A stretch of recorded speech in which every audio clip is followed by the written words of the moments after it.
look out of the window with all my heart, but I'll find love at the same sort and fall apart. Maybe we can be something new. Are you ready for us? 'Cause I'm ready for you. Are you ready for us? We can be something new. Are you ready for us? 'Cause I'm ready for you. Are you ready for us? To be something new. We'll follow where the wind blows and see the heights. Late walks to let go, taking the sights. Maybe we can be something new. Are you ready for us? 'Cause I'm ready for you. Are you ready for us? We can be something new. Are you ready for us? 'Cause I'm ready for you. Are you ready for us? To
Of course, cough as soon as I unmute. Good evening, ladies and gentlemen. It's Sunday, July 9th, 2017.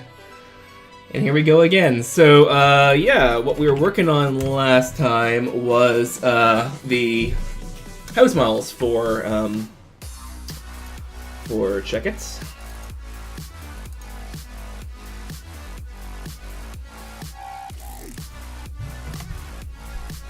So we filled up most of the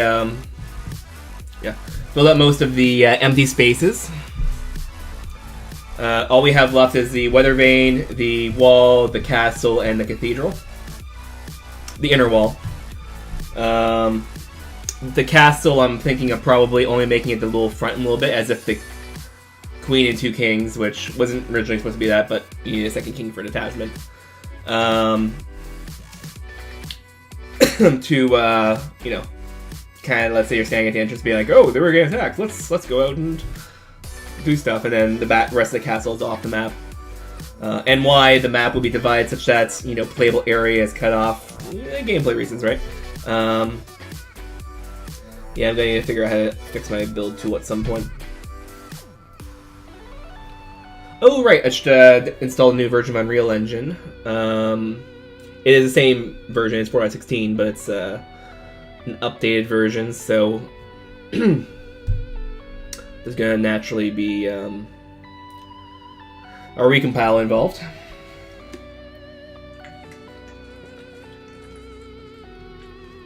Thankfully, it doesn't take too long. Actually, just look and see what they changed. I should also mention as well that, yeah, let's see what breaks. Usually it's not too bad for Unreal Engine. I heard actually a lot of people complain about Unity for that, but I've personally hadn't had much experience with that. A lot of times when I used Unity, it was just a matter of updating, it was fine.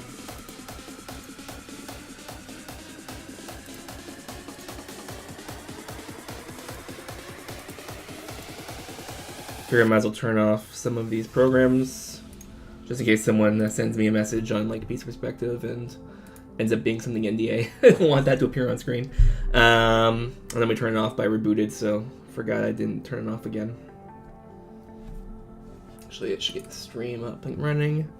I should get the file browser up and running. There we are.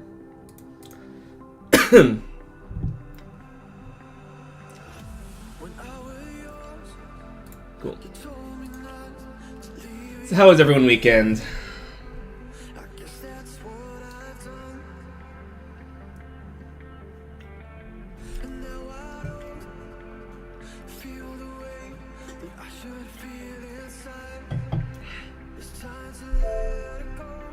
Thank God it's over. Okay. Still recovering from last night's LGC. Yeah, I couldn't catch that one, unfortunately. Well, getting ready to, so the question was, how about me? I'm getting ready to, start checking. Oh, yeah, I was thinking as well. So, last time, yeah, I missed it. Not last time, it was a couple times ago, I was talking while we're waiting for us to, you know, build or load or whatever. I was talking a bit about, writing stories. And, the problem is it's really difficult to explain that sort of stuff without looking like an idiot, right? Because a lot of times it's like, you know, you don't have stuff to show, you don't have a lot of stuff, so people are like, oh, you know what you're talking about, because it's one of those things that you, while you're doing it, it looks like you're better than you are, sort of thing, right? You have attachment to that sort of stuff. Anyway. Long story short is, I've actually thought of some way that, it's actually finished building right now, thought of some way that I could kind of explain one of the things I was thinking of. So one thing that people have a problem with stories tends to be character interaction. It's difficult for people to, in general, kind of, you know, have their mind be framed in another character. Takes a little bit, like people wonder when they first start running it, you know, how they can think of each character individually and keep them separate. And there's a lot of things you can do. One trick for developing good characters is to, instead of thinking of the character as, you know, a being, it is, but think a lot of it from in terms of goals and what they're trying to accomplish, and then, you know, how their personality would affect that. So instead of, you know, thinking that, you know, because a lot of times people make characters an extension of themselves, especially if they don't know how to separate them. How do I say this? I kind of half prepared a little discussion on this before we started streaming, and I kind of forgot it. So I'm kind of winging it right now. So, like, one thing that you can do is you can, you know, think of it in terms of goal. Another thing you can do, and this is one that one that helps a lot with dialogue, especially, is like, people become a better writer just by doing a lot of writing, of course, right? That's the kind of thing. You have to write and write and write and write, and eventually you get better, trial and error, and you learn.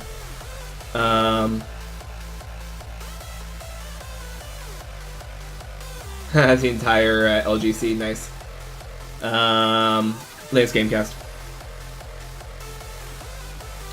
Yeah, right, but one thing you can also do as well is, you can do this solo, you can do this with a friend, you can also do this with a group of friends as well. Actually, my girlfriend, for the last few decades, like, she's been doing this for over 10 years, has a group of friends where they write stories, and like I said, they've been doing this for over 10 years, where they write stories where they each control a handful of characters, and kind of like a role-playing game, but the goal is not to, like, win or something like that. It's to make an interesting story in general. And they all kind of take paragraphs, and they've been doing it for, like, you know, at least one post each day for, like I said, over 10 years, over a couple different stories. And yeah, that's one way to get feedback loop, is to literally write every single day. Mind you only get the feedback of the, like, you know, 4 or 5 people that are involved in that. But yeah, they have, like, a message board. I actually host it for them, PHPBB, and you know, they do stories one character at a time. I haven't really participated in that much. I did a little bit in high school, but I kind of stopped because I didn't really have the time for the amount that they were posting. But, like, that's one way of kind of learning to write, is you kind of take control of your characters and you think of how they think. And if you have the same characters over and over and over again, and you are writing for them, even if it's just writing, like, this is one thing that I do a little bit as well, is if you're talking with, you know, someone that you do those sorts of games with, or those sorts of stories with, if you kind of talk as if you were the character, or as if the character was interjecting, even if it's like fourth wall breaking nonsense, you can start really fleshing out the design, because when you want to go and say something, you're like, nah, they wouldn't say that, right? Or and you kind of be able to see what their personality would be like. That's one way to really get good at writing character dialogue, and just doing that a lot. Like, a lot. And I mean, there's other aspects of writing stories, like overarching narratives and stuff like that, which you don't get from practice from in that sense. But that if you want to learn to write, it, like, one way of doing it is to open up a, you know, Word document or a WordPad document or a LibreOffice Writer document or whatever, and just having a conversation with yourself through those characters that you're trying to figure out how they behave and how they tick. And then you'll start seeing, you know, how they do it. It's if you're not doing it, you're going to be wasting your time, of course. But if you want to see how characters kind of flesh out, just have them have conversations, even about things that make no sense at all. Like, I mean, like, even, like, you don't have to be in terms of the story. They can just be, like, having, like, a, you know, conversation in a waiting room, conversation, you know, in our sense, like, in other situations, and just see how they interact. And that kind of gives you a bit of an idea how the character has been being developed, even though it's not actually being developed in your story, it's being developed in your head.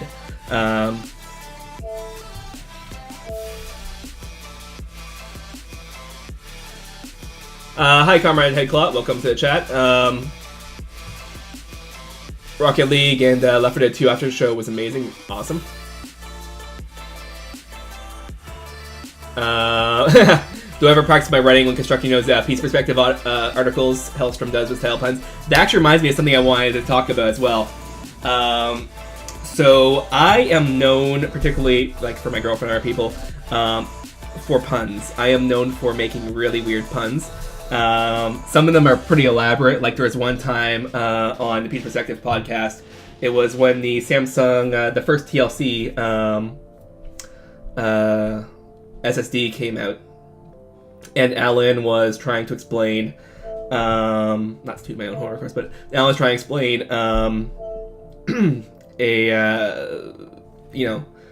the multi-level cell in terms of water cups and how like much water is in the cup, and the various states can correspond to 1 or 0 or 0001, 1011, or in PLC it would be 1 or 000, 001, 010, 011, 100, 101, 110, 111. And that would be the various states of it, and that would correspond to how much, like what data is on the drive, because you're splitting the capacitor into different voltages and like more finely grained.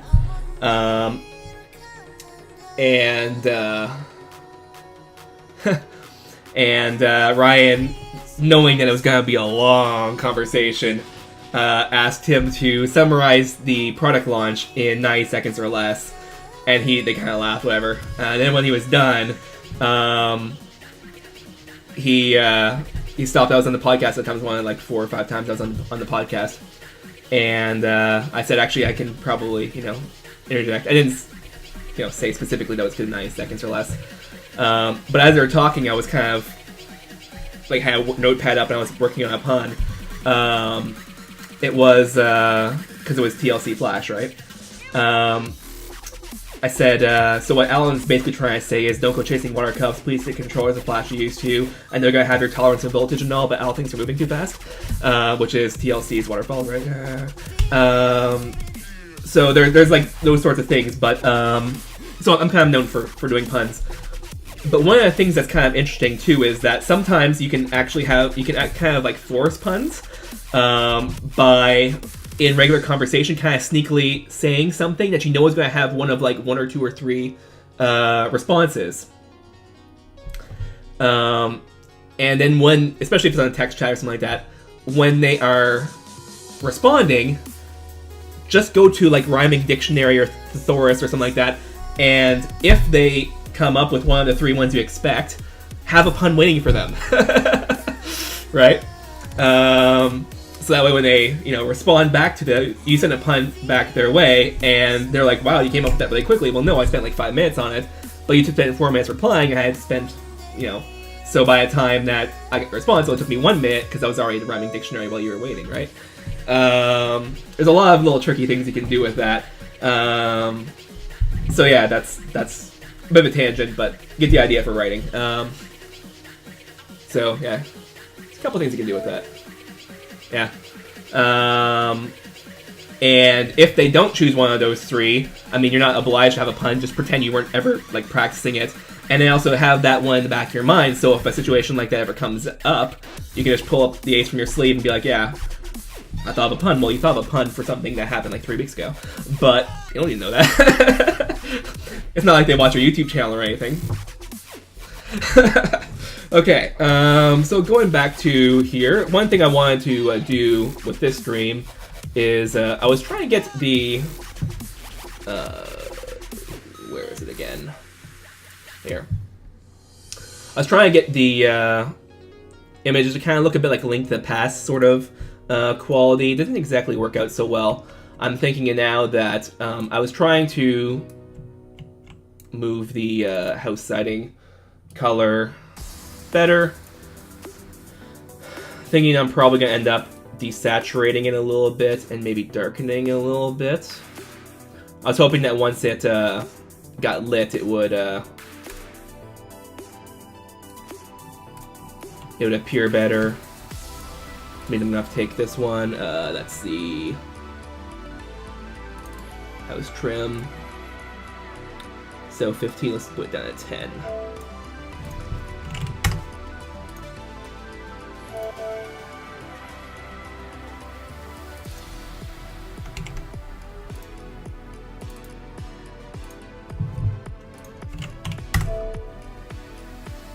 buildings are lit, yeah. Right, literally lit. Literally lit.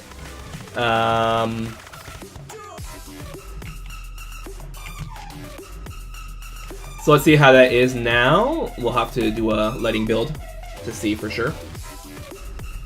Which is one of the reasons why I wanted to reboot before I started the stream, just because I know lighting can be a bit of a problem.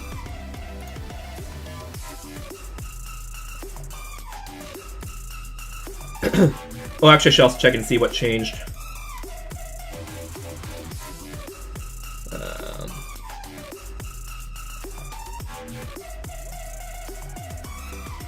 Yeah, they put the Fortnite 17 preview in.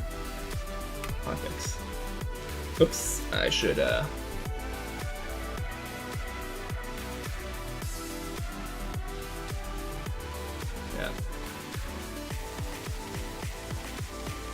Popped in the wrong Firefox instance. Come on.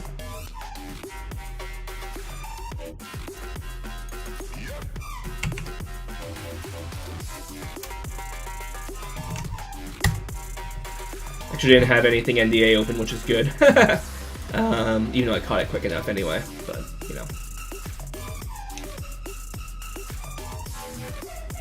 Actually, I don't have anything NDA at the moment anyway, at all. Yeah, I don't have anything coming up. So yeah, hotfix, fixing for at 12, did not become realistically. Just before coming to rest, interesting.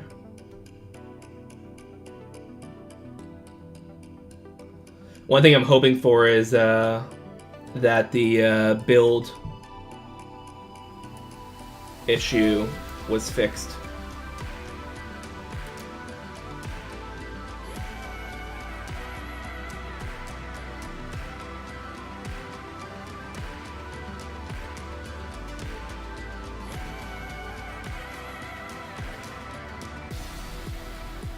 No.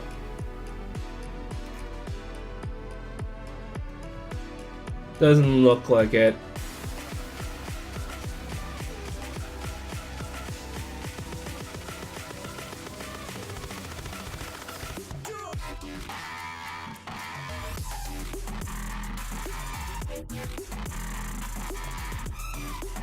No. Okay. As you all know, I sometimes have problems saving my lighting data. So, what's a PCM? What are you referring to?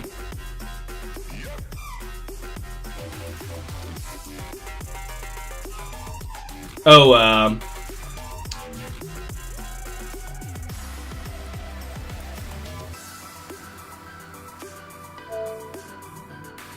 I don't remember.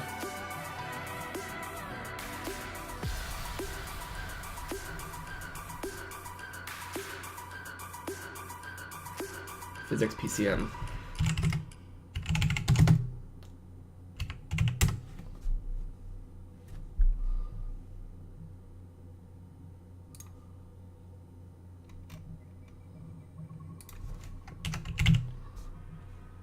Persistent contact manifold. Actually, I didn't know that one. It's a fully distance-based collision detection system. Generates a full manifold of contacts with when two shapes come physically in contact. Recycles and updates the existing contacts from the previous frame in the manifold and generates a new contact for each of the frame. If shapes move relative to each other more than a threshold amount, or if contact was dropped to the manifold.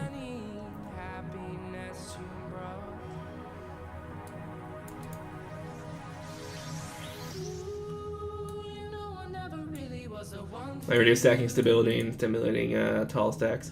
Apparently, it was something NVIDIA added to PhysX for.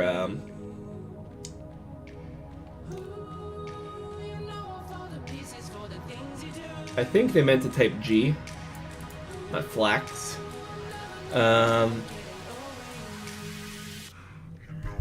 Actually, it is a G. Is it?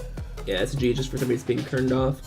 Yeah, so I guess it was a optimization in PhysX.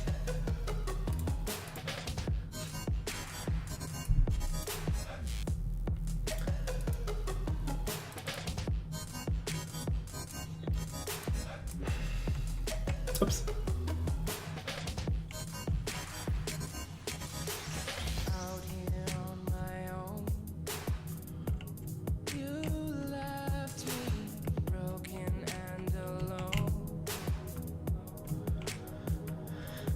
Again, one of the ways I can save a lot of performance is if I group multiple tiles into a single one for large levels like this. That won't work for dynamic tiles where I have to enable them, disable them individually. Unless I disable shadowing. If I disable shadows from tiles, then it won't matter.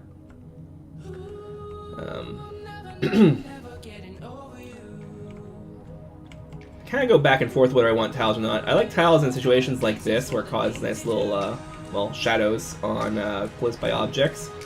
But over flat ground doesn't really do a lot. How am I doing at tiles? Literally just made a small little mesh in Blender, and I just made a tile actor. This is the header file for it, and then I add a manager class, which I should have done actually in the that would be the level blueprint, but oh no, level blueprint,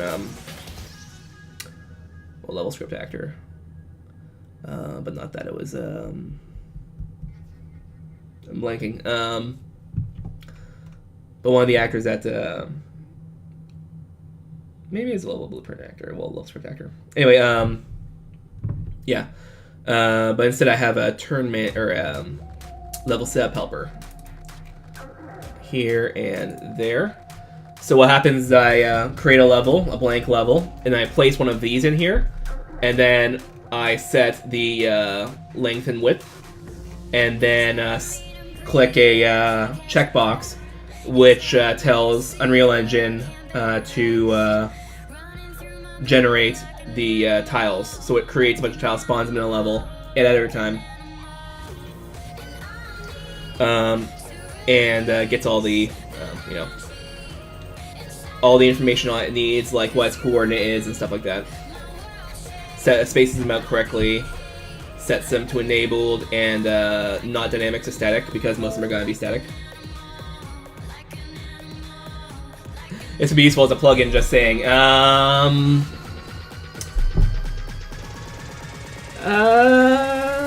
Would it be? I mean, like this it would be. But if I want to do it correctly, I would probably need to have it be a subclass of level script, which might interfere with other people. Because if you want to modify it, you have to modify the plugin, right?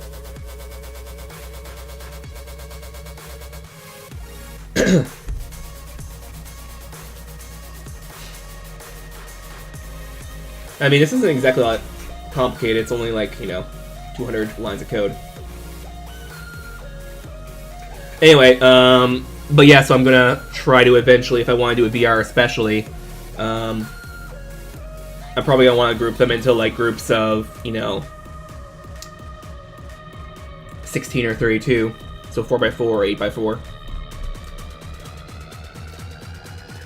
and have that be maybe even 8x8 if I want to get greedy, and have that be the like all spawned at once. So even though the actors will be handled on an individual basis, like from the gameplay standpoint, and if I make something dynamic, I'll hide that part of the combined draw call and, you know, switch it out. Would it be a combined draw call, or would I want to use instancing for that? It wouldn't matter either way, probably.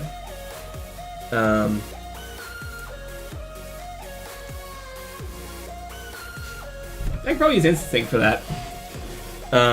Anyway, so regardless, however I would do it, then I would have that, you know, when you control each actor, have, you know, on and off go into the like affect the material of the mesh itself, and have that be that. Because the problem is right now that I have, like, you know, 9,000 draw calls in a level like this, because it's 64 by 64. So it's 64 by 64, and each one has 2 draw calls because I have the mesh and the aura, right?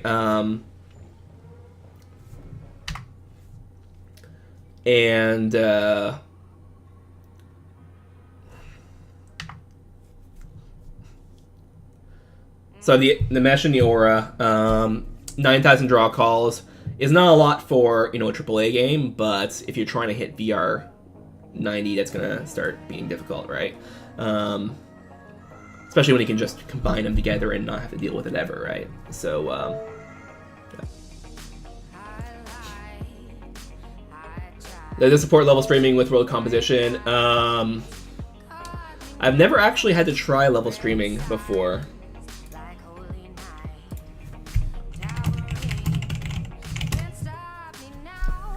It just ends up that being everything I had to do was always able to go transfer from level to level. One second.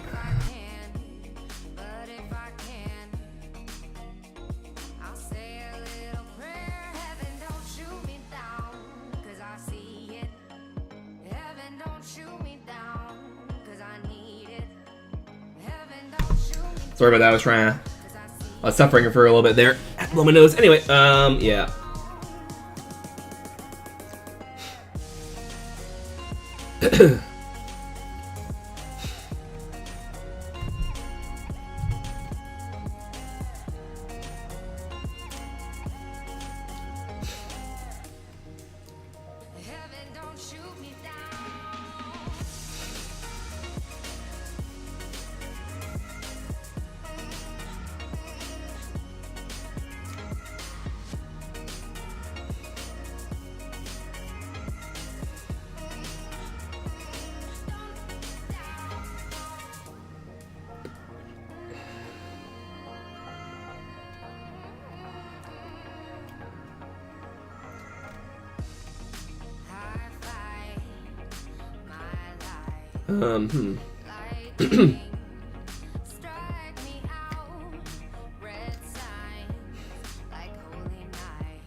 Like, I'm not sure why you would really need that though, for a situation like this, like check it specifically, because a 64 by 64 is still nowhere near what we can do on the engine side of things, performance-wise and stuff like that. It's fairly easy to do. Can go even further than that if we want to. The only thing we're running up against is the light mapping as we're seeing, and and then it all works in a single level.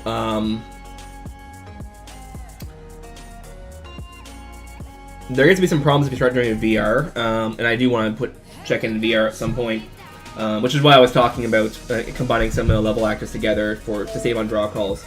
Because if I can get 9,000 down to, like, well, divide by 32 or divide by 16 or divide by 64, yeah, then that would be a big performance win. Okay, so you yourself are looking for an alternative to UE4's landscape tools.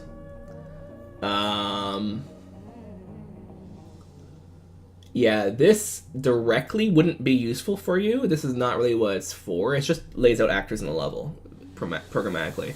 And lays them out identically, like identical actors in the level, and then you click on them, move checkboxes, and that works like that.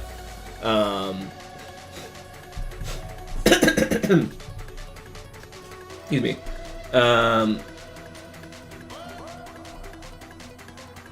Now, if you're trying to do like a hex grid or something like that, I mean, you could make that, even kind of building off of this, but that's not really what it's for directly. All right, this one. Forgot a bunch of F words in this song.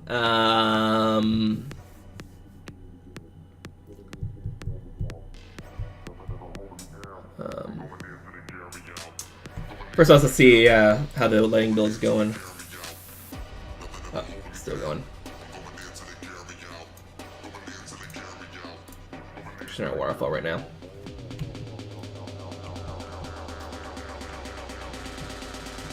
Oh,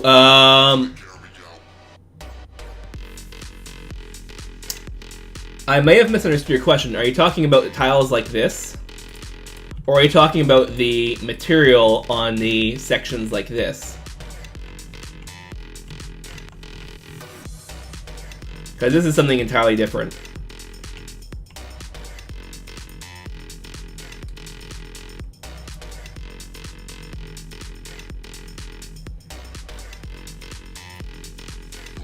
It's just a world position material.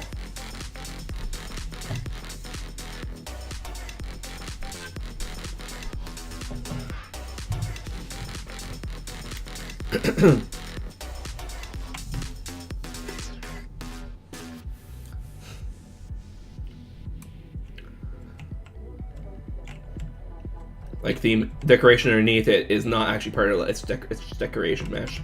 Just happens to have a world position material associated with it. The ground level of the map, so like this. Not the floating tiles. Okay, yeah. That's just a material. If I go here... MX line voxel. Okay. Just a material here where I get from world position, I get a UV coordinate, which does not actually stay within 1-0. It keeps looping. And how quickly it loops is dictated by voxel size. And I actually do a bunch of dot products and object position. As a matter of fact, I actually kind of redid this a little bit for actually a project in Unity. So I can probably update this if I wanted to, even though this works good enough for what I'm using it for. But the one I use in Unity can actually be accessed. Nope, didn't make a magical voxel. I just take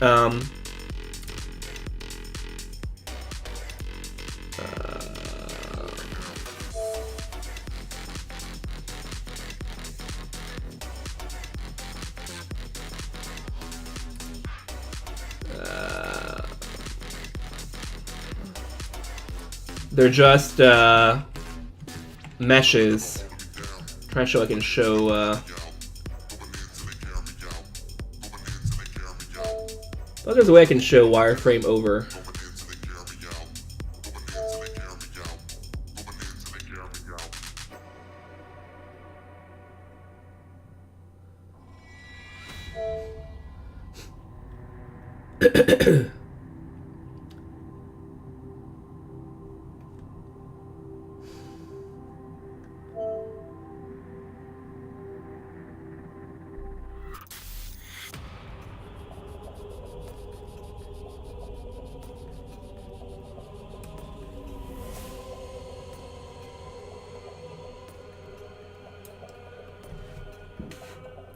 Yeah, and I actually still have a bunch of YouTube videos that need to go up. Been a bit lazy. Well, it's not so much lazy. I was debating editing one of them, and I'm not sure yet. But yeah, so like this is just, you know. Let me show this here. I can't really show it that well. But yeah, this is just standard meshes, as long as I keep them size of roughly a voxel period. I just apply a mesh. Actually, let's see here. Actually, I can do this if I just grab a sphere here. Let's grab a sphere up here. Or sorry, a cube up here. Let's make it 10, 10, 10. There we are. And then I apply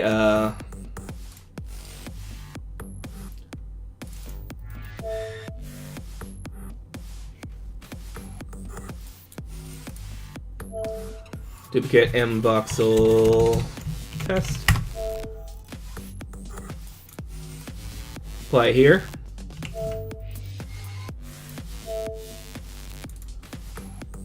Then it's just a matter of, let's actually undo all the offsets here.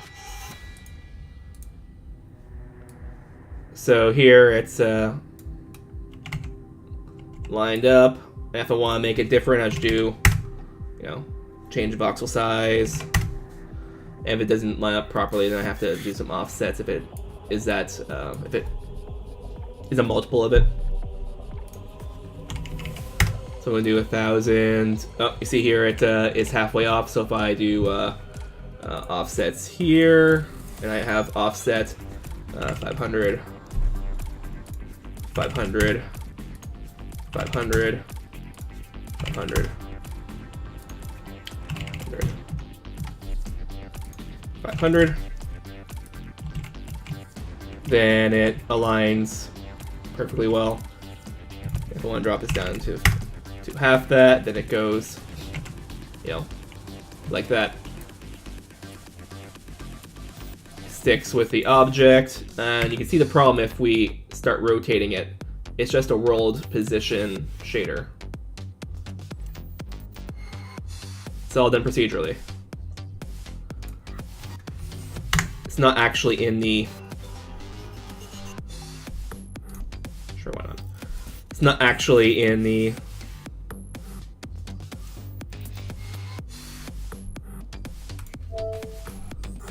Yeah.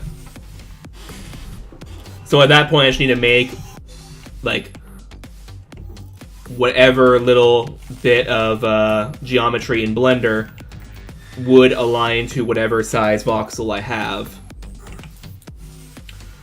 So like this guy right here is just a cube, and then I apply a material to it, and Unreal Engine just does it correctly. And since it's world relative, it will line up correctly as long as I don't have any offsets, and the width is a multiple. Actually be a multiple of 2 times the voxel width. Anyway, so let's save.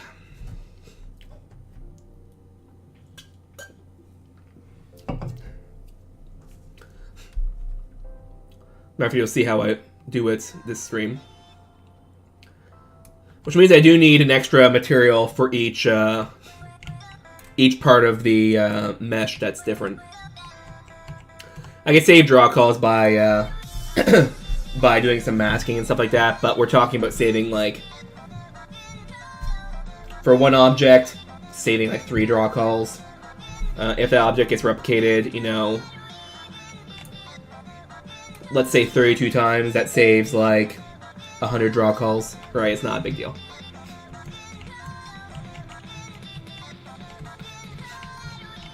But yeah, it's just a world relative material. And you can use instances as well, yeah.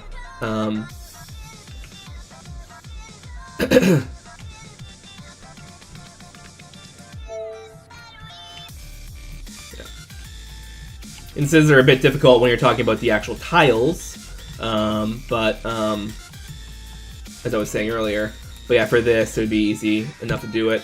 I didn't exactly do that though. I kind of just placed them in editor. Performance is good enough, right? Now,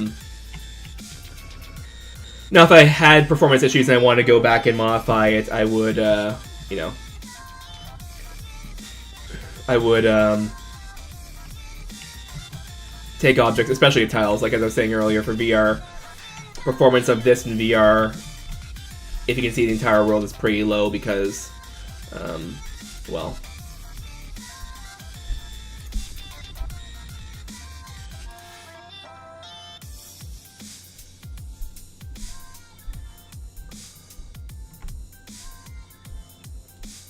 oh, here, whoops.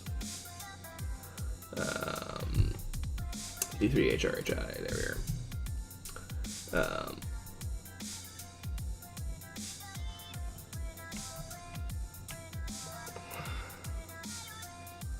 Okay, so this would be a draw count.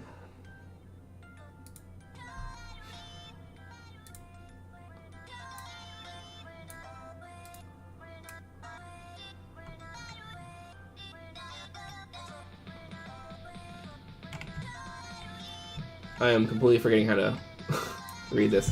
There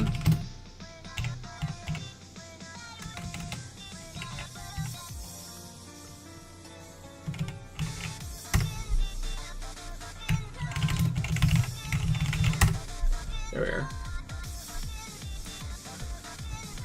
So this is 7,000 draw calls from Mesh.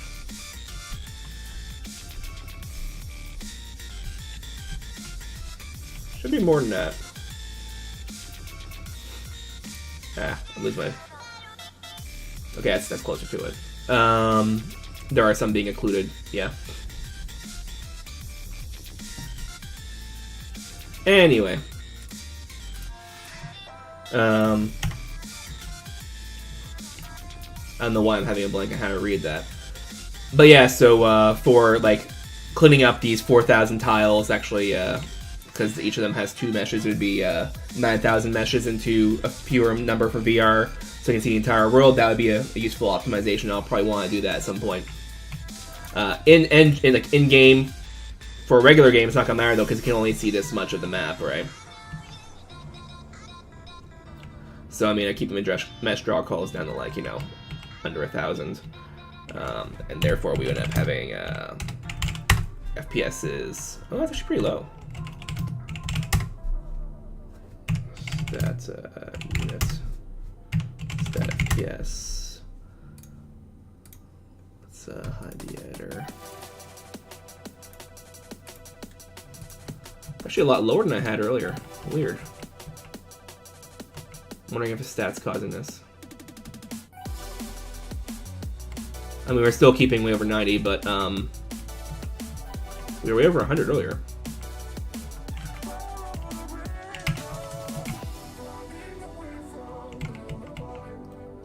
You see all these, you know, here dropping.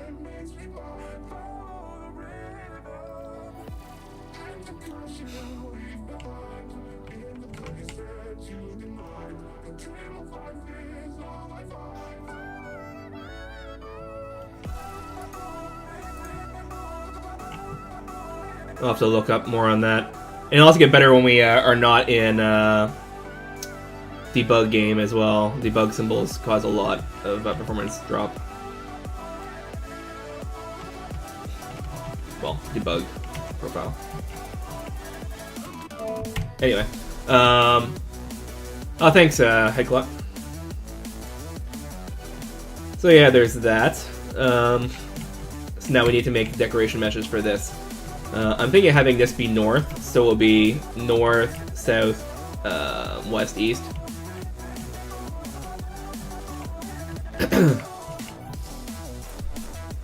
And have a Weather-vane in here. And I was actually saying earlier as well that I want to have the Weather-vane, probably not for a demo, I want to push this out as quick as possible. As you can tell by how productive we've been this stream so far. I do want to have the Weather-vane be driven by a variable in the level somewhere, which is the wind direction, and you have that wind direction be accessible to the Weather-vane as well as all of the waterfalls and fountains. So that way, as the wind direction changes, you'd see the waterfall get blown in different directions. That'd just be adding a physics force, right? So, yeah. Also, welcome to everyone who's new in the chat.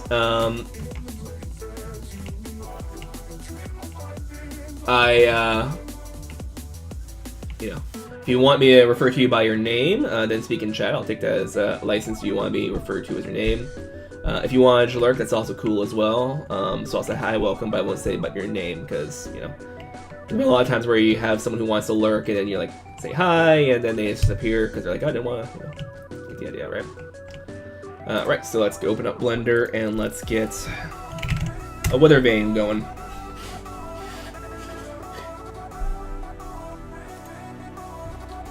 Alrighty now.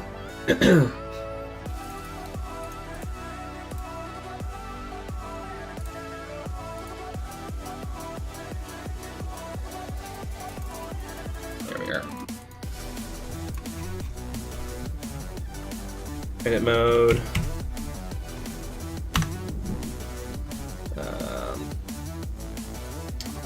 The object mode actually is deleting the entire thing.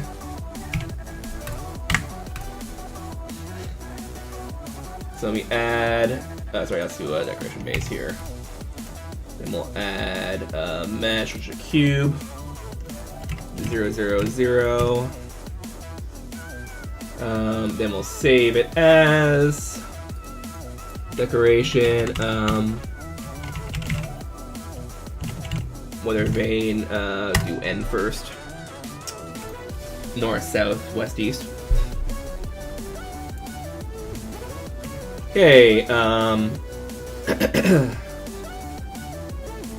what am I gonna want to look like? I need to have it be within, each of these tile periods is 3 meters. So if I want to have a 4x4, sorry, 2x2, I mean, that would be 6x6.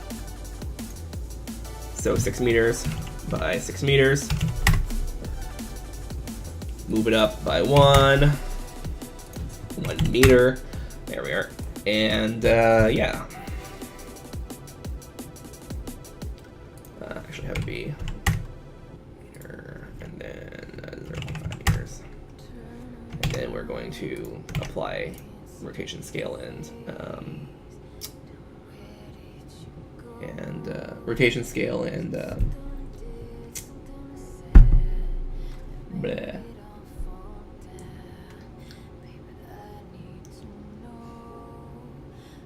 Location.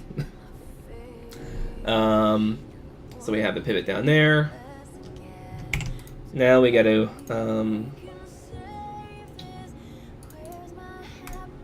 edit this. I'm gonna have the base be 50 centimeter. I guess I would have it be a bit lower then. Be 50 centimeter.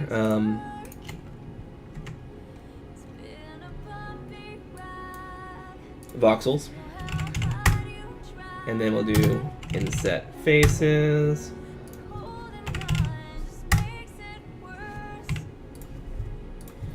And since the location and sorry, since the scale has been applied, it's actually in world coordinates now. And again, you see these weird angles in the edges here being diagonal. The material won't care; it will just apply the voxels accordingly. It doesn't actually look at the polygon information; it just sees where any given fragment, like pixel, is being shaded in world coordinates. It ignores the underlying geometry.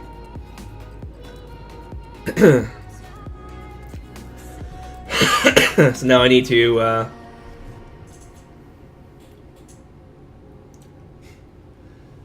add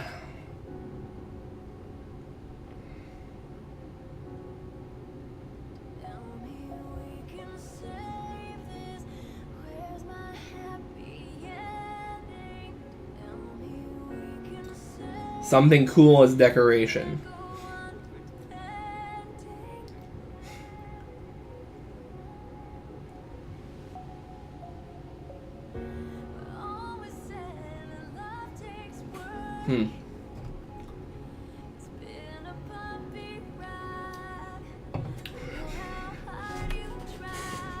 One of the problems is that this is going to be read diagonally.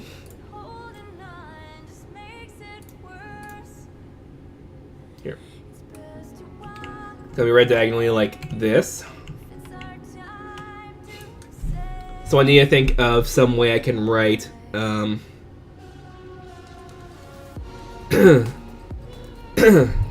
either one second.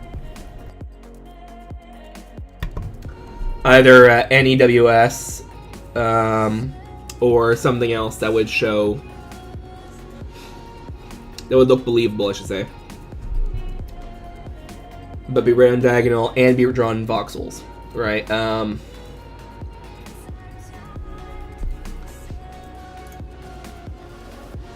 Let's quickly look at Link in the Past.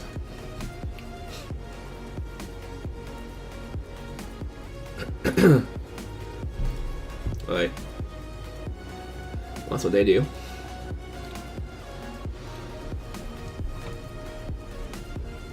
Okie dokie then. Let's look back here. This is kind of the inspiration for the art style.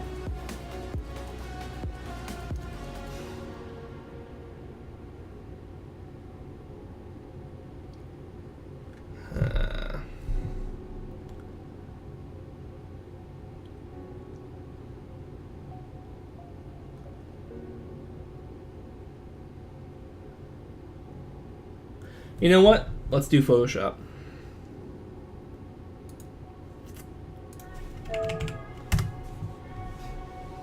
Three Dot Heroes was the inspiration for the art style after a bunch of gems. Originally, I was gonna do something like Mario Mario, whatever it's called, 3D Land. I think it's the latest one, but that doesn't really work out so well. Okay.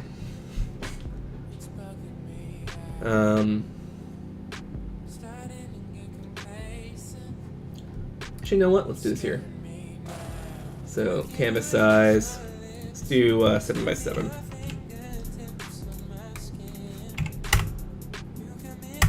Some clipping will occur, yes. So this is maximum size. Not drawing the polygon lines, unfortunately.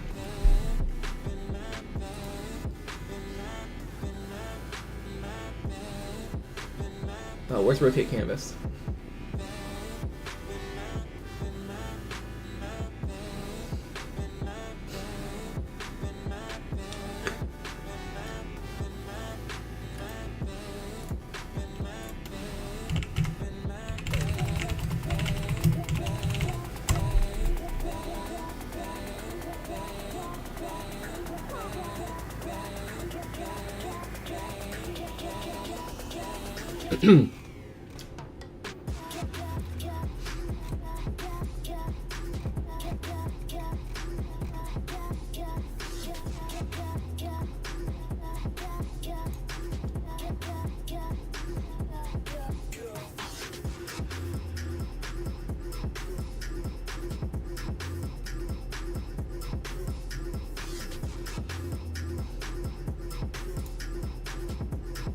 Her tool.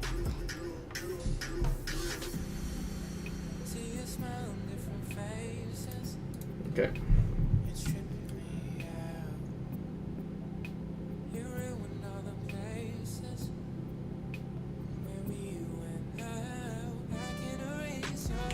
Okay. So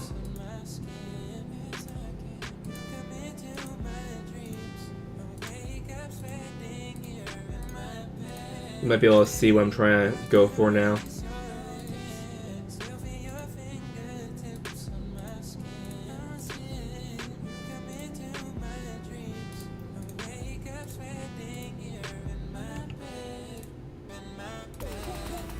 Okay. So I'm trying to think of...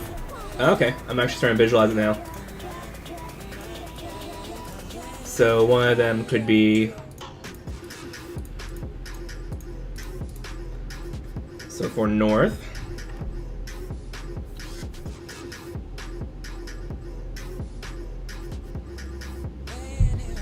And then...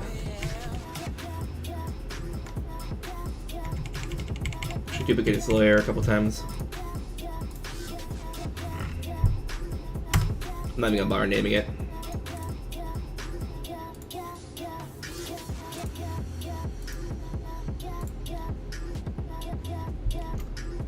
So boom, boom, boom. Boom, boom, boom, boom, boom, boom. Sup? What we're trying to do right now is figuring out a method of drawing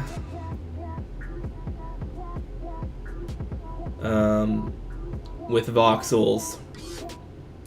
Can do that. That doesn't look so good. And there's this. Maybe I need to do more. Maybe I need to do 9x9.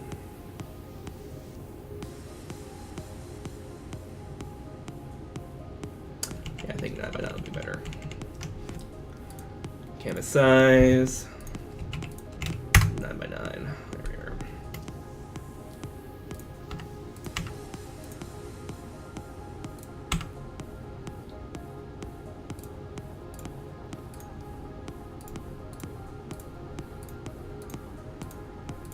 So I'm trying to think of some way we can draw in voxels text or something, right? Whoops.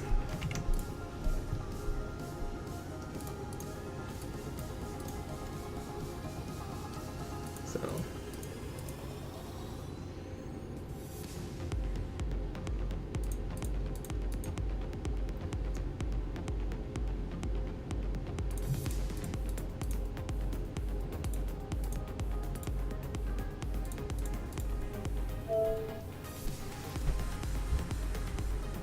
Would that look good?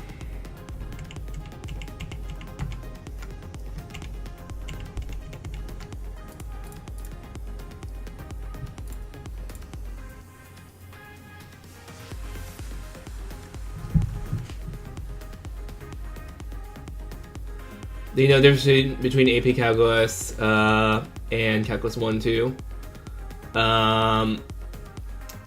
In Canada, we don't actually have AP courses. I don't even, like, that's a... Everyone makes a curriculum differently. So if you ask me a question about, like, specifics in it, it's fine, but... like, I won't know what's in the curriculum for any given state or something like that. I can tell you what I've been through, which was Nova Scotia, for high school math, but even though that's like 15 years ago.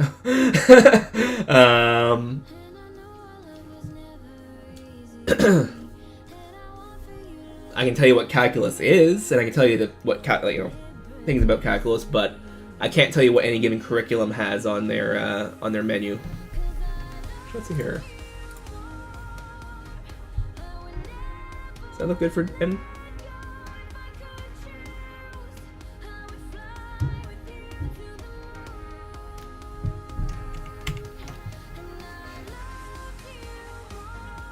Or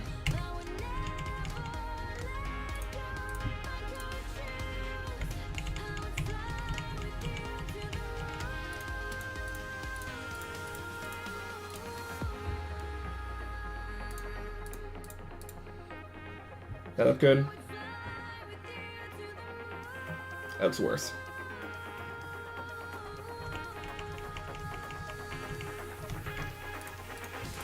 You can see why I want to do this in Photoshop now, so I don't have to, do trial and error in Blender. I think this might be the best. So, do you have any specific questions about calculus in general? Because I can't say what any given state or country will have on their curriculum. It varies. There are some schools that didn't offer calculus at all. Taking Calculus 1 right now is summer, debating if to take AP Calculus because it's junior year.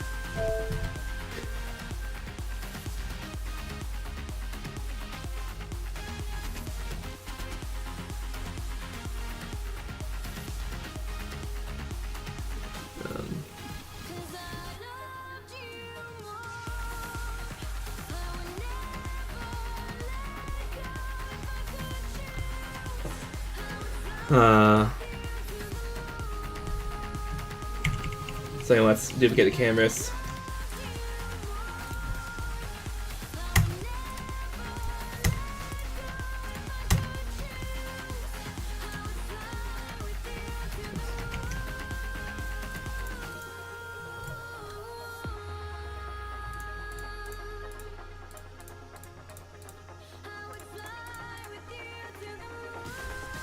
So there's that one.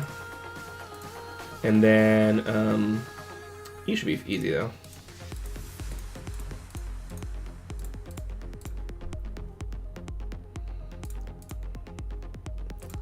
And then,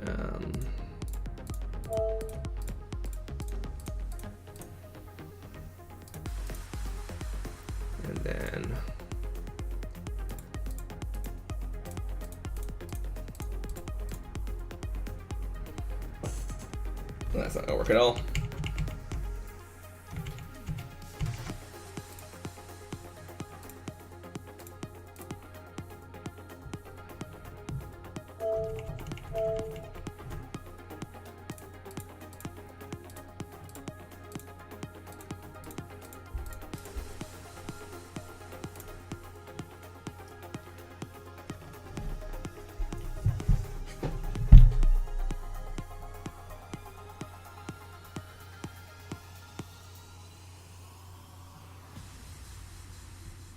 Yeah. So I mean, oh, I can do.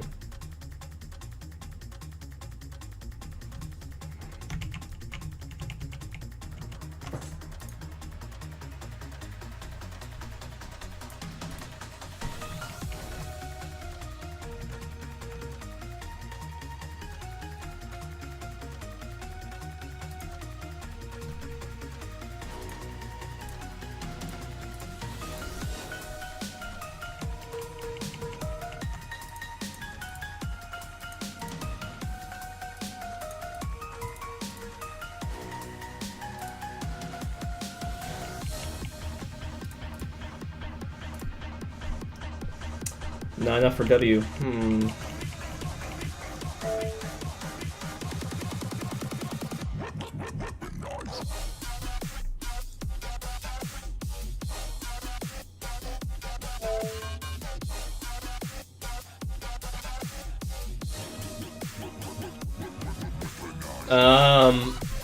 Well, high school calculus, I can't really give you a good instruction on a lot of that sort of stuff.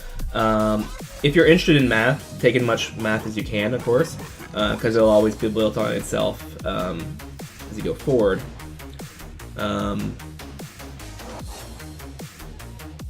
Like, if you're wondering where or not you should take a course, take the course, right? Yeah. It's hard to say because everyone does it differently. What calculus should be is... actually, I'll mute the music for a second. What calculus should be is the study of... how do I say this?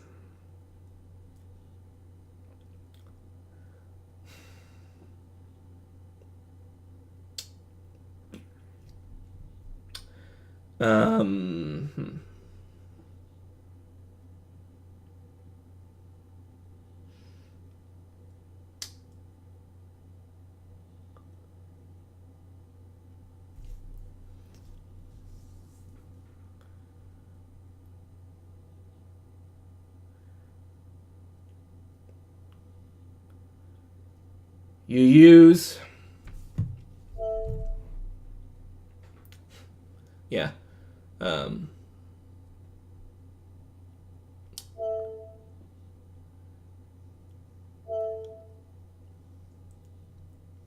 It's about finding out what happens when the math kind of breaks down. So the main one that you're going to be learning first is called derivatives. And basically, you know the slope formula for a slope of a line or whatever is rise over run, right? So if you have if your graph goes up 3 every time you go over 5, then you have a slope of 3 over 5 because you have rise over run. You go up 3 over 5. Well, what is it if you go over 4, over 3, over 2, over 1? A line would be the same, the same slope because it's just a line. Now, what happens if you go over a distance of, like, infinitesimally close to 0? If you try to do that in math, you'd have something divided by 0. Actually, you'd have 0 divided by 0, which just explodes. It doesn't work. So what you use with calculus is a limit, and you basically remove the indeterminate form, the 0 over 0, to find out the slope at that given point in time. And then once you know the derivative, you can solve the slope at a given point in time. You already learned limits and stuff like that. After that, you then go into integrals, which basically turns out that the slope at any given point of a line is called a derivative. The reverse of that's called an integral, which actually ends up equaling the area underneath the line. So if you want to calculate the area of something, you would do the antiderivative of a function, which is even more difficult than Wallace's. Derivatives, there are some known rules that are easy. Antiderivatives, there are some rules, but it doesn't cover every situation, and you have to use some logic to get past it. And you keep building on it from there. There's also a lot of linear algebra as well. That's usually not in calculus, but they might include it in your calculus course. I don't know. Dang, I repressed all this stuff. It's useful. Like, well, I mean, there's one time where we were trying to find out, we were trying to make a game mode of area control. And the way the scoring system would be measured is how far spread out your troops are. It would draw lines between them, and it would then calculate the area of the polygon that you would your teammates would cover. And the idea is that the more spread out you are, the more easy you are to kill, right? So you'd end up having, you know, if you try to get more, you'd end up spreading yourself thin.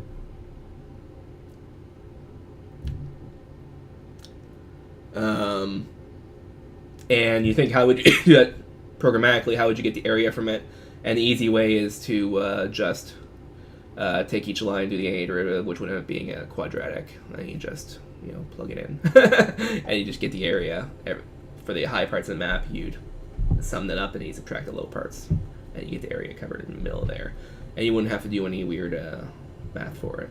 So instead of trying to, you know, break it down in smaller shapes, you just, you know, treat it like a graph. The top, the polygons for the top, and subtract the polygons from the bottom, so of the integral. Anyway, that's hard to visualize, but yeah. So there's a lot of things you can do with calculus, a lot of fun stuff you can do. Anyway, yeah. So I mean, if you're wondering to get more math, then do it. But yeah.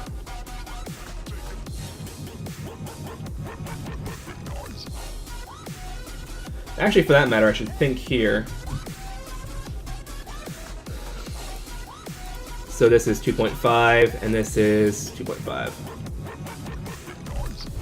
So if I break this down, oh, I could break it down to 10 by 10.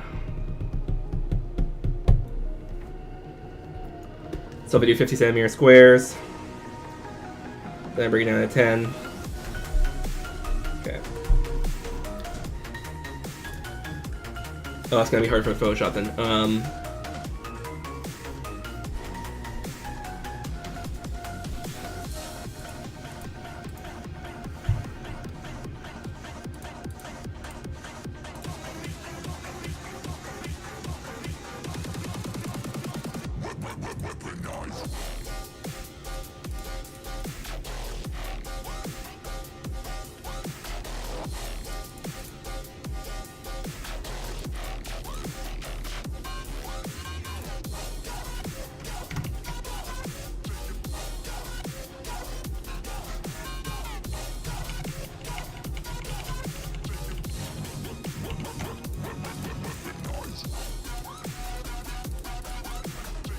Yeah, this is gonna be as close as I'm gonna get, so.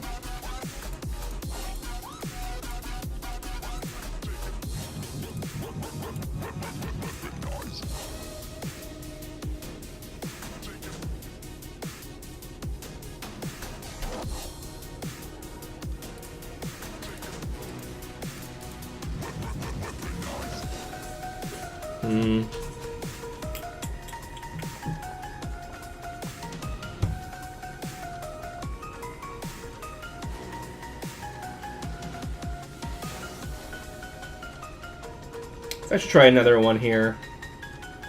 So a new file. Let's try 10 by 10. Once again, make it large. And once again, do this little...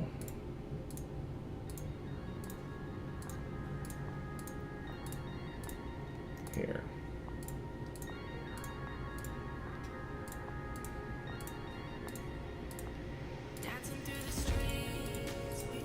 And this will actually align better with our box because we can break it down to 50 centimeter cubes.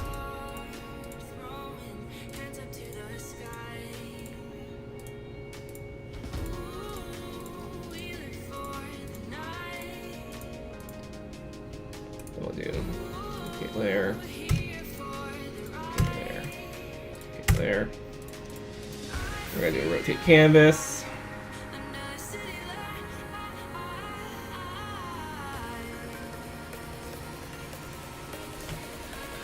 Okay. Now we need to figure out how to make.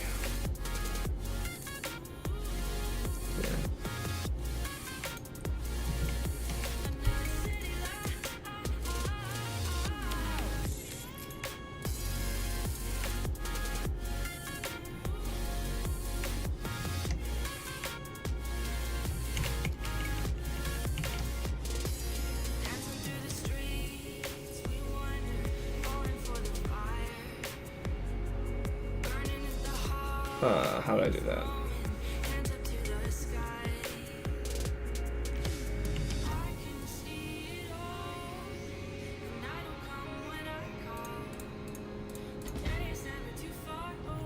Looks ugly.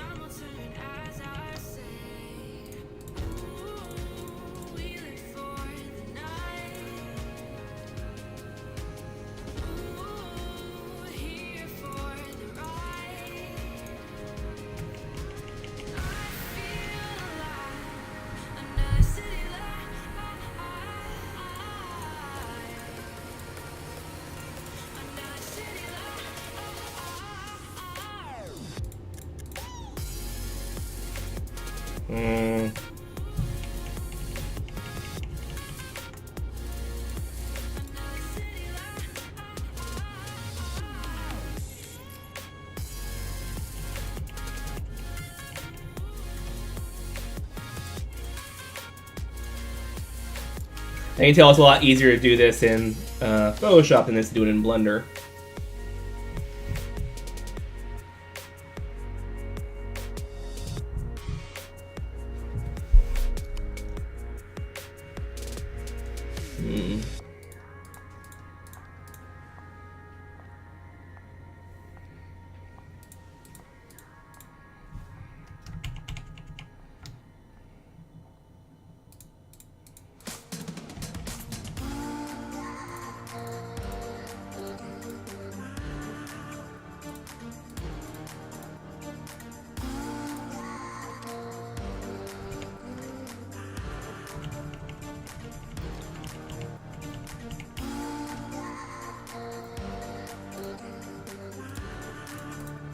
Come on.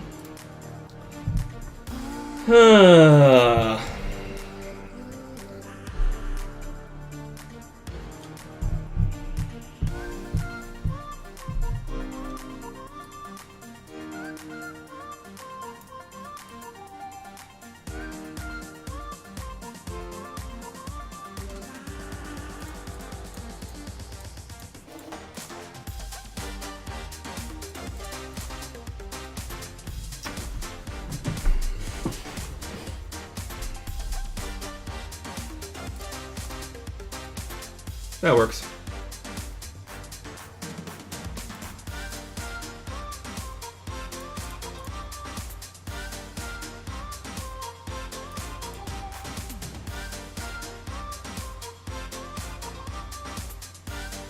What do you say that work?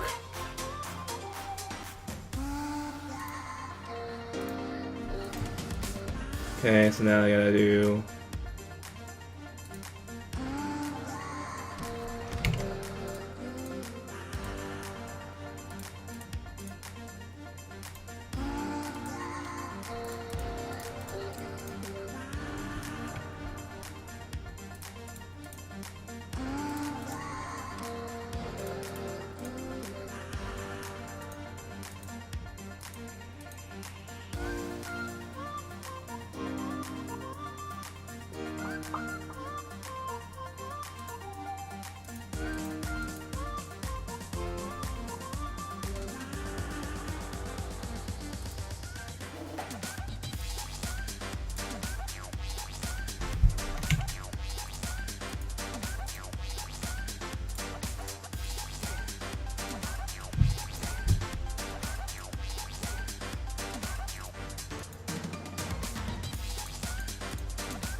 Come on.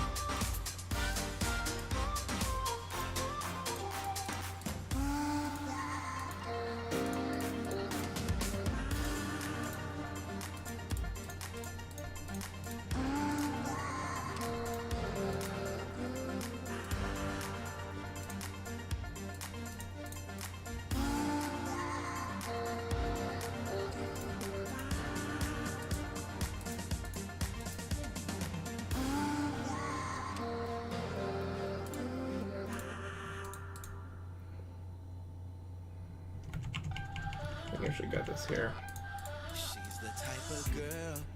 There. So boom, boom, boom, and boom. She don't really know, but it's worth.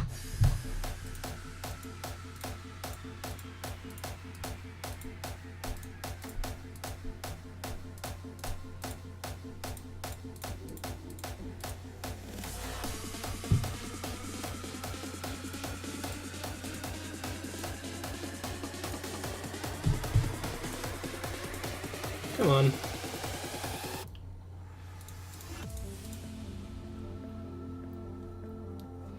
That looks ugly.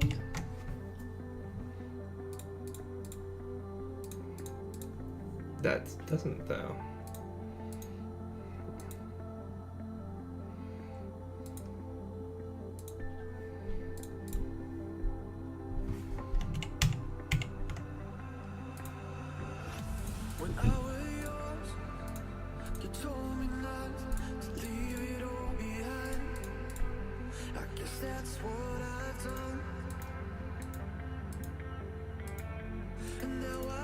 That's basically what I've done.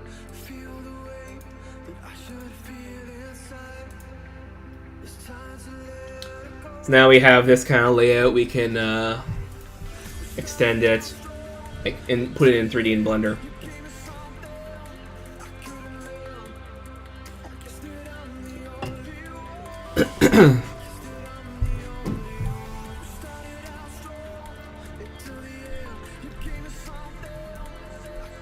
So what do I think of these? NESW.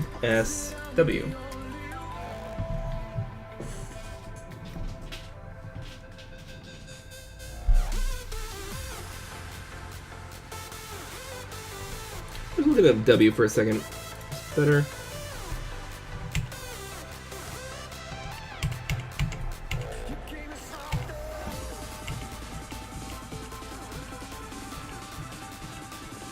Should W have a soul patch or not?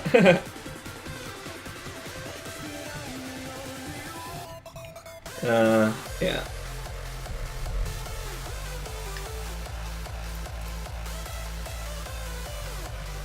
Well, no complaints, so I guess we're gonna stick with it for now, so let's move to the monitor here.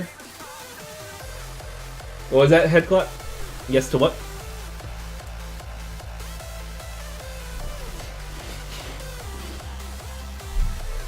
Now, for performance reasons, I could do it directly, but I think I'm actually going to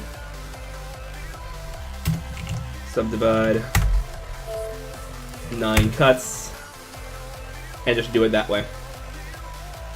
Then we should have a soul patch. Nice. Well,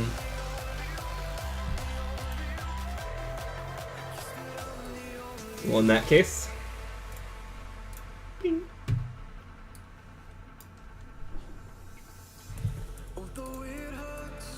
Now we have that. Whoops. Now we know what it looks like rotated. We can have it be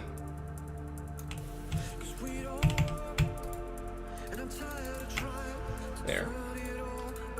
So now we need to replicate that.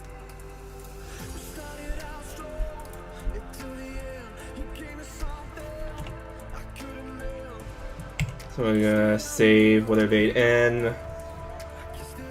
We're gonna save as Weather-vane W. Save as E.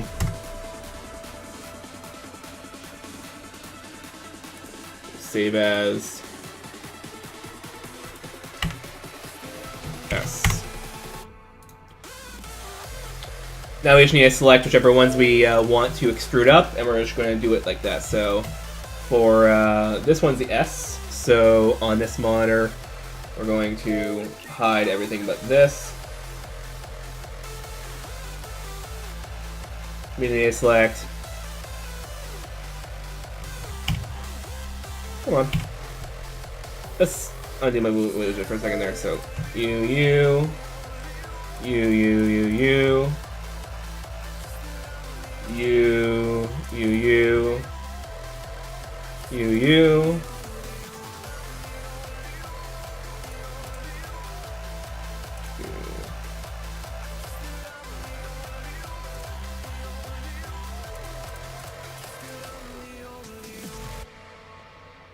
For up, over. So there we are. Now we extrude up 50 centimeters.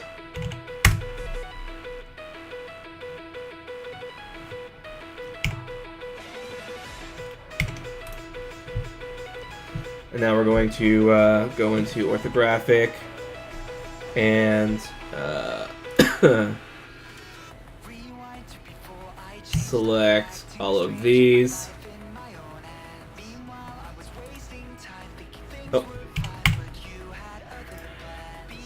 Sign. Base. And then sign, then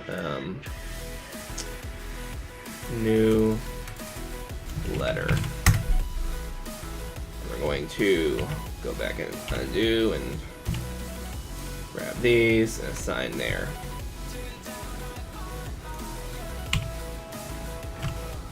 So now we select. All these will appear as the letter voxel, whereas all of these will appear as the base voxel.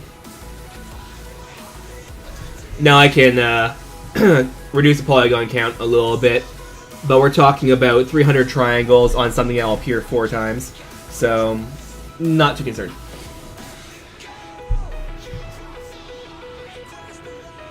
Moose escapes and goes on a cow tipping rampage. What? Oh, that's not tipping. Okay, let's not talk about that.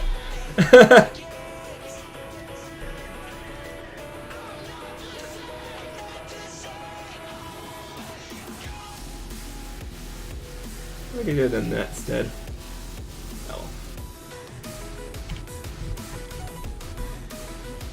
So yeah, now we have that.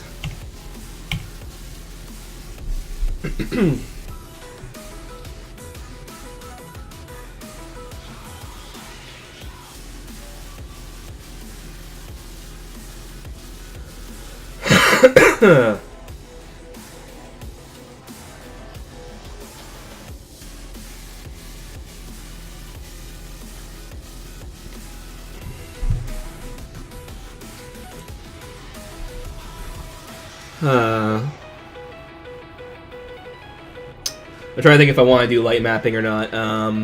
Yeah.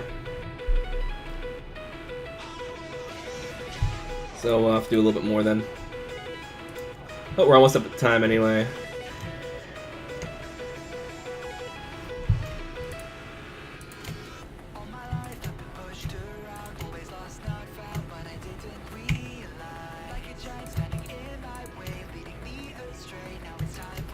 Yeah, let's actually do it like this.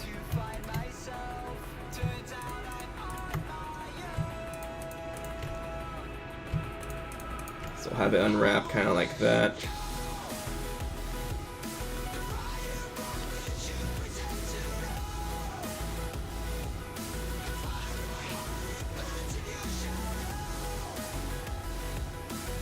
Because when this extends out, it will separate from here, and I'll be fine. And then we're going to cut out this segment here.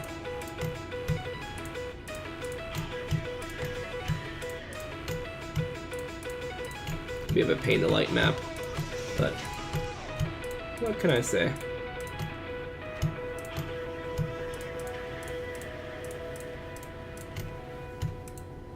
No, you.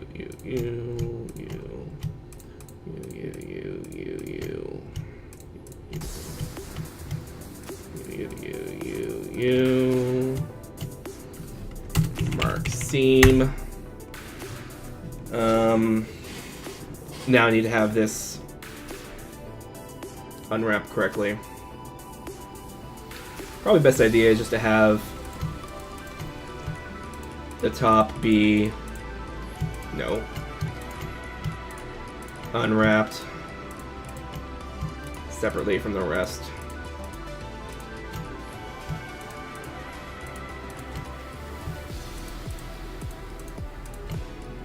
And then just cut the strip around into little chunks. And let Blender do what it wants.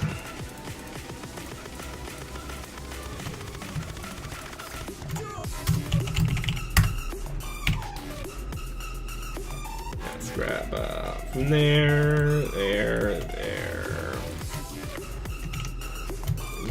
I'm just kind of doing it roughly evenly spaced.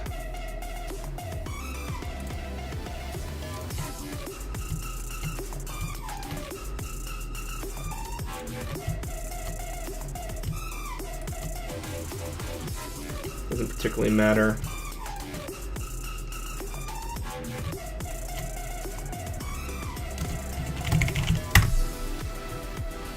And let's see how this light maps. Oh, something didn't work out so well on here.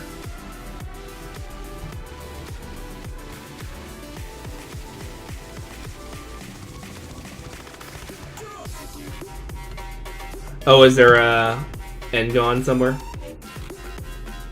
Oh, right, these guys are N-gons.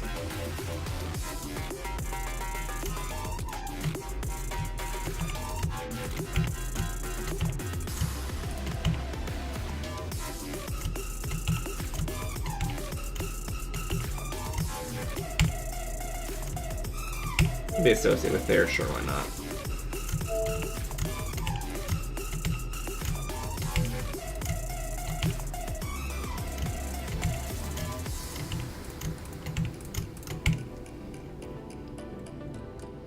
N-gon, so little n G-O-N, referring to polygons with arbitrary number of sides. So triangles and quads, so 3-gons and 4-gons, are easy to deal with. When you start getting 5, 6, 7, 8, 9, Blender starts freaking out. Apparently all packages do. I used to just do it, but I had glitches, so, you know.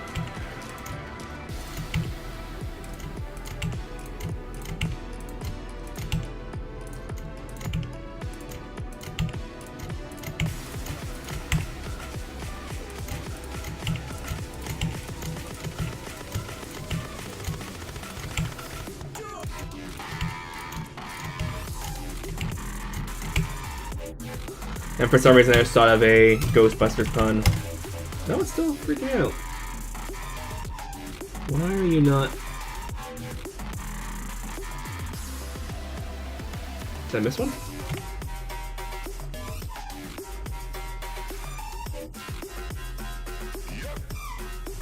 Let's try this.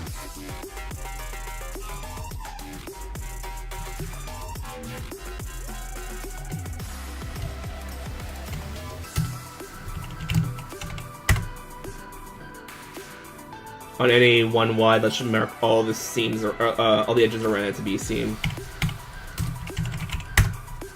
Oh, why are you still freaking out? I didn't miss a seam, did I?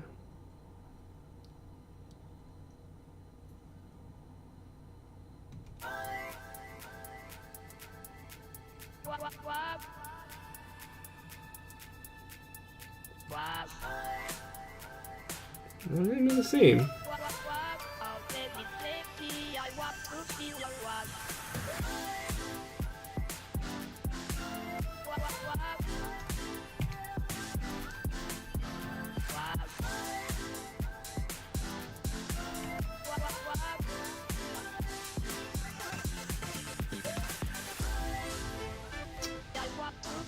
Okay, you know what then? Let's do it this way.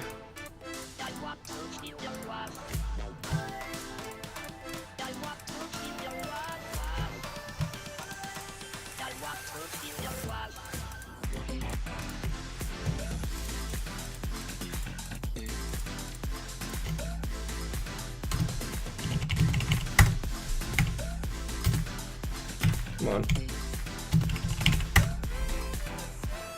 So something's really freaking out here.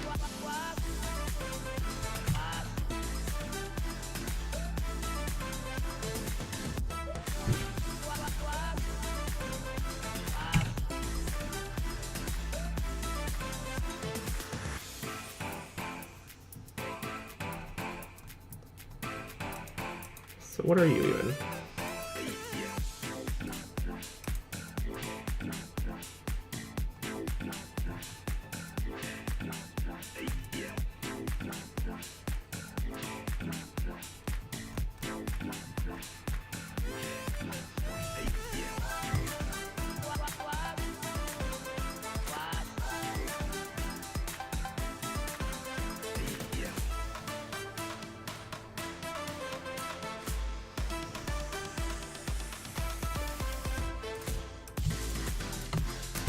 Okay then.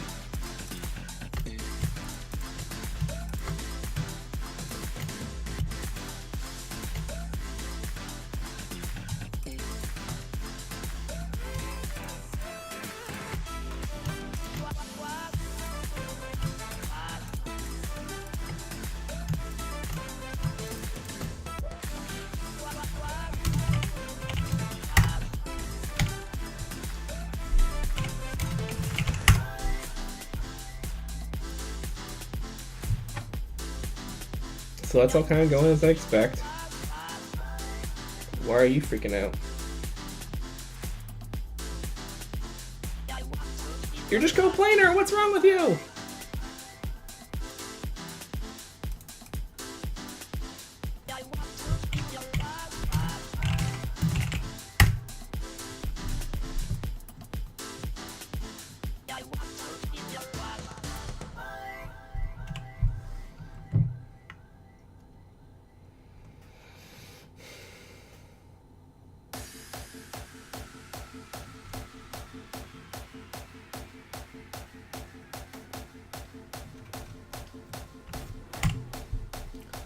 Okay, then let's see here. So, remesh.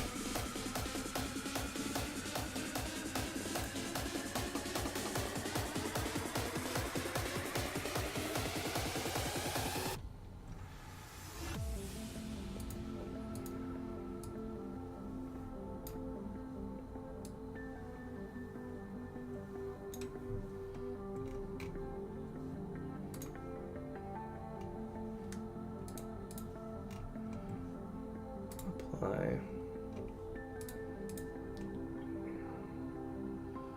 Wow, you're all confused. When I was yours, you told me not to leave it all behind.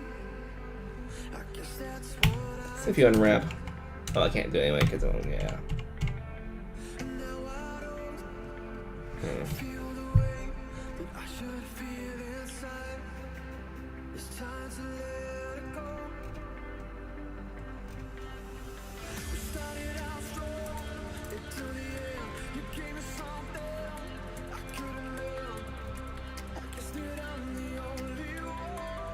I guess that I'm the only one. We started out strong, into the end. You gave me something I couldn't live. Why are you freaking out like that?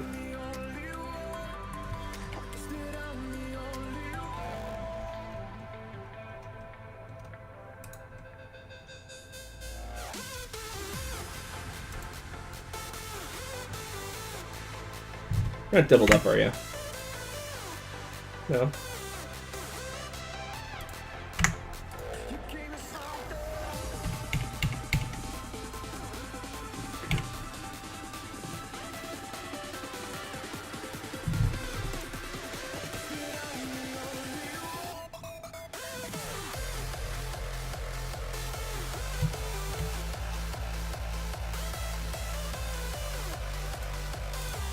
Let's try this.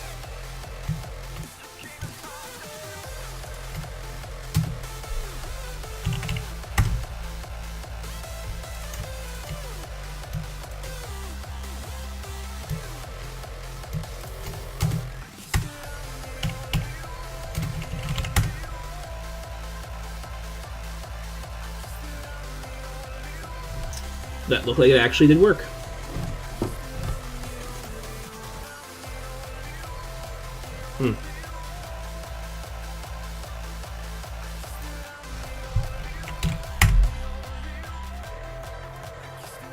Sure, you know what? Why not? Okay. We're going to object mode. I know we're past time. Oops. I'm in Japanese for some reason. Okay. Export FBX. Contents, meshes, cross streams. Selected object only. Decoration Weather-vane S, sure, why not? There we are. Import, don't import materials. MICT, oh, okay, yeah, good.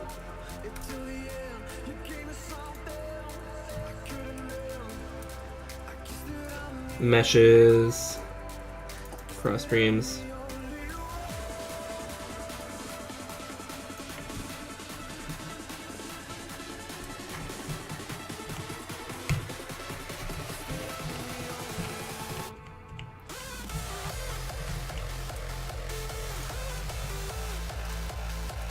So between 750 and 770, be yeah, 600, and then 195.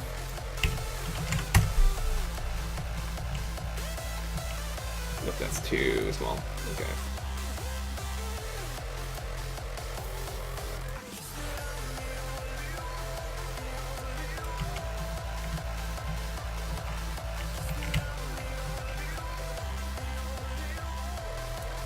Now we rotate 90, and there we are.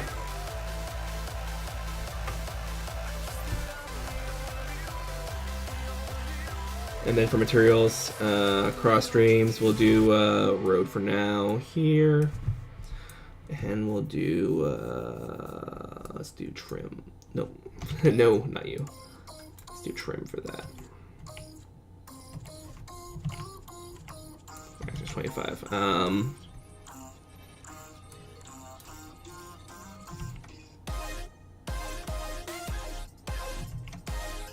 What's another 51?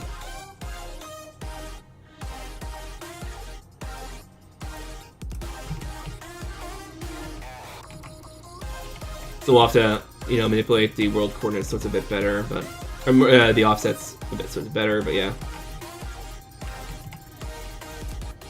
Then let's look at it in light map. Density. And 64 should be fine for that.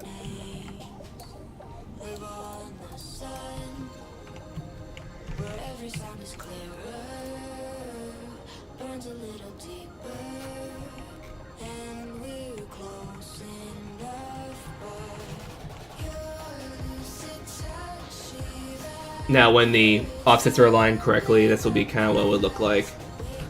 Different color, of course, but yeah. Thinking darker gray, not an actual brown. So darker gray and even darker gray. Kind of look like it's concrete.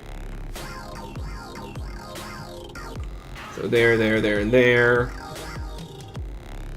Means I'm gonna have to save.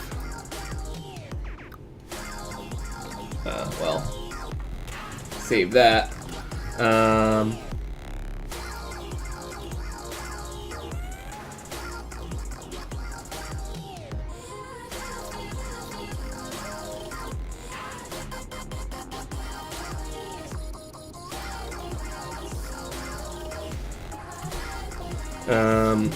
Weather-vane voxel pattern. Sure. So now I'll have this for next time, so we can do the other ones of them. Yeah, so that will be it for today. And we will continue on from here, do the next three, do a center Weather-vane, which will probably be bigger than these elements here. Then we'll probably do the cathedral or something, I'm not sure. But that's it for now, so I'm gonna save, and thank you for watching. I'll see you next time.